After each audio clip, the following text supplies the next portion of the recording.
Item ಯಾವುದೇ ಇರಲಿ try ಮಾಡಿ ಆಚಿ ಚಿಕನ್ ಮಸಾಲಾ. ಯಾದಗಿರಿಯಲ್ಲಿ ಅನ್ನದಾತರಿಗೆ ಯುದ್ಧದ ಎಫೆಕ್ಟ್ ತಟ್ಟಿದೆ. ರಂಜಾನ್ ನಂಬಿಕೊಂಡಿರುವಂತಹ ರೈತರು ಹೈರಾಣ ಆಗಿರುವಂಥದ್ದು. ಅಂದರೆ ಕಲ್ಲಂಗಡಿ ಬೆಳೆದಿರುವಂಥ ರೈತ ಈಗ ಹೈರಾಣ ಆಗಿದ್ದಾರೆ.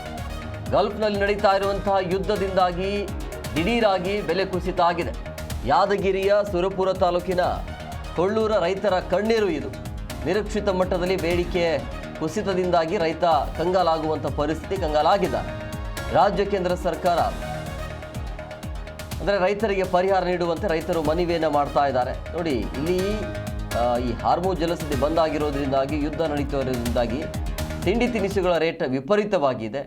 ಸಿಲಿಂಡರ್ ಸಿಗ್ತಾ ಇಲ್ಲ, ಸಿಲಿಂಡರ್ ಬೆಲೆ ಗಗನಕ್ಕೇರ್ತಾ ಇದೆ. ಆದರೆ ಇಲ್ಲಿ ರೈತರಿಗೆ ಬೆಲೆ ಕುಸಿತ ಆಗಿರುವಂಥ ಹೆಂಗಿದೆ ನೋಡಿ. ಅಂದರೆ ಈ ಬೆಳೆದಿರುವಂಥ ಬೆಳೆಗಳು ಏನಿದ್ದಾವಲ್ಲ, ಬೇರೆ ಕಡೆಗೆ ಅದು ರಫ್ತಾಗಬೇಕಿತ್ತು, ಬಟ್ ಆಗ್ತಾ ಇಲ್ಲ. 2,000 ರಿಂದ 3,000ಕ್ಕೆ ಮಾರಾಟ ಆಗಬೇಕಿದ್ದ ಕಲ್ಲಂಗಡಿ 500 ರೂಪಾಯಿಗೂ ಕೂಡ ಕೇಳೋರಿಲ್ಲ ಅನ್ನುವಂಥ ಪರಿಸ್ಥಿತಿ ಇದೆ ಅಂತೆ.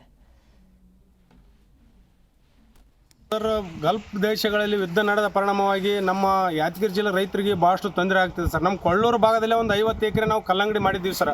ಹತ್ತಿ ತೆಕ್ಕೊಂಡು ಹತ್ತಿ ಮಳೆಗೆ ಭಾಳ ಆಗದಿರ್ಲಕ್ಕ ಸರ್ ಅಂತ ಕಲ್ಲಂಗಡಿ ಮಾಡಿದ್ದೀವಿ ಸರ್. ರಂಜಾನ್ ಹಬ್ಬಕ್ಕೆ ವಿಶೇಷ ಹೋಗ್ತದೆ ಅಂತೇಳಿ ಒಂದು ಶಿಂಬಾ ಶೇರ್ಷ ಅಂತ ಒಂದು ಒಳ್ಳೆಯ ತಳಿಯನ್ನು ಮಾಡಿದ್ದೀವಿ ಸರ್.